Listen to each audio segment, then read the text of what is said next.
Today's Saturday. The facility's packed. We could get more people in, but we'd probably have to use a shoehorn.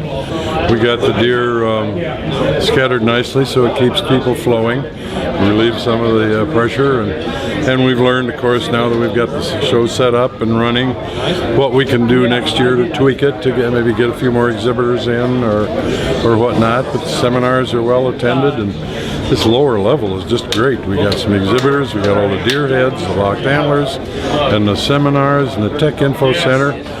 This is, as far as I'm concerned, this is Action Central. And upstairs is wall-to-wall exhibitors, and it's pretty good.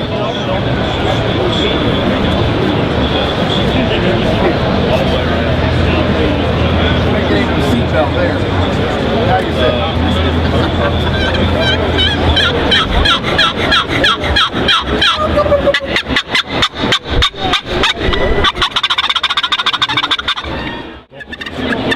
We never like to make turkey hunting too hard.